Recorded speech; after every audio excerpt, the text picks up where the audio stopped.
ಹೈದರಾಬಾದ್ ಒಳಗೆ ರೀಸೆಂಟ್ ಆಗಿ ನಡೆದಂತ ಒಂದು ಇನ್ಸಿಡೆಂಟ್ ಭಾಳ ಹಾರ್ಟ್ ಬ್ರೇಕಿಂಗ್ ಇತ್ತು. 400 ಎಕರೆಯಷ್ಟು ದಟ್ಟವಾದಂತ ಫಾರೆಸ್ಟ್ ಏನೈತಲ್ಲ ಅದೆಲ್ಲ ಇವತ್ತು ಸರ್ವನಾಶ ಆಗೈತಿ. ಆ ಜಾಗದಾಗೇನೋ ಮಹಾನ್ ಭಾವರು IT ಪಾರ್ಕ್ ಮಾಡೋರಂತ. ಅಲ್ಲಿ ಆ ಪ್ರಾಣಿ ಪಕ್ಷಿಗಳ ಒಂದು ಕೂಗು ಮತ್ತು ಅವು ಜಿಂಕೆಗಳು ಏನು ಸತ್ತು ಬಿದ್ದಿದ್ದಲ್ಲ ಅದೆಲ್ಲ ನೋಡಿ ಭಾಳ ಅಂದ್ರೆ ಭಾಳ ದುಃಖ ಅನಿಸ್ಬಿಡ್ತ. ಎಷ್ಟು ಸ್ವಾರ್ಥಿಗಳಾಗ್ಬಿಟ್ಟಿವಿ ಮನುಷ್ಯರಂದ್ರೆ ನಮಗೇನು ಎಷ್ಟಾದ್ರೂ ಸಾಕಾಗಲಾಗೈತಿ. ಬಟ್ ನಿಜವಾಗ್ಲೂ ಹೇಳ್ಬೇಕಂದ್ರೆ ನಾವು ಮಾಡಿದ್ದು ಕರ್ಮ ಏನೈತಲ್ಲ ನಮಗೆ ಎಂದೂ ಸುಮ್ ಬಿಡುದಿಲ್ಲ.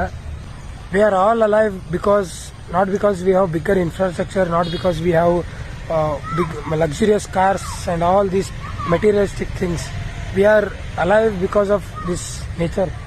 ಈ ಒಂದು ಗಿಡ ಮರ ಈ ಒಂದು ಪ್ರಕೃತಿಯಿಂದ ನಾವು ಇವತ್ತು ಜೀವಂತದೇ ಹೊರತು ಬೇರೆ ಯಾವ ರೀಸನ್ ಇಂದು ಅಲ್ಲ. ಆದ್ರೆ ಏನ್ ಮಾಡೋದು, ಮನುಷ್ಯಾಗ ಎಷ್ಟಿದ್ರು ಸಾಲವಲ್ತು.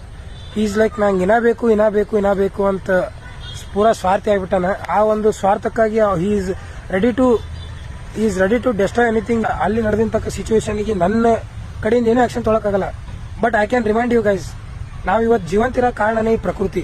ನಾವು ಈ ಪ್ರಕೃತಿನೇ ನಾಶ ಮಾಡಕತ್ತೀವಿ ಅಂದ್ರೆ ನಾಳೆ ಒಂದು ದಿನ ಈ ಪ್ರಕೃತಿ ಏನಾದ್ರೆ ಅದರ ರೌದ್ರಾವತಾರ ತೋರಿಸ್ತಂದ್ರ, ಅದು ಏನಾದ್ರೆ ಕೋಪಗೊಂಡತಂದ್ರ ದೆನ್ ನಾವು ಇಡೀ ಮನುಕುಲನೇ ಸರ್ವನಾಶ ಮಾಡ್ತೈತಿ. ಎಂತ ಆಕಾಶಕ್ಕೆತ್ತರ ಬಿಲ್ಡಿಂಗ್ ಕಟ್ಟಿವಿ ಎಲ್ಲ ಇವತ್ತು ಸರ್ವನಾಶ ಆಗಿ ನೆಲಸ ಮಾಡ್ತೈತಿ.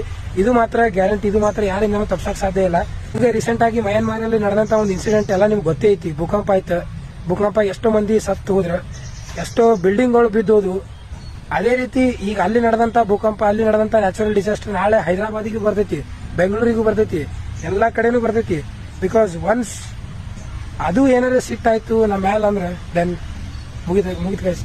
ಕರ್ಮ ಎಂದೂ ಬಿಡುದಿಲ್ಲ, ಕರ್ಮ ಅಂತೂ ಸುಳ್ಳು ಆಗೋದಿಲ್ಲ. ಅದು ಎಲ್ಲರಿಗೆ ಹೆಂಗ್ ಉತ್ತರ ಕೊಡಬೇಕು, ಹೆಂಗ್ ಪ್ರತಿ ಉತ್ತರ ಕೊಡಬೇಕು ಅದು ಕೊಟ್ಟೆ ಕೊಡ್ತೈತಿ. ಕರ್ಮದ ಕಲ್ಲನ್ನು ಎಡವಿದ ಮನುಜನ ಬೆರಳಿನ ಗಾಯವು ಮಾಯದು. ಅಷ್ಟು ಹೇಳಕ್ ಇಷ್ಟಪಡ್ತೀನಿ. ನಾವು ಮಾಡಿದ್ದ ಅನುಭವಿಸ್ತೇವೆ ಅಷ್ಟೇ.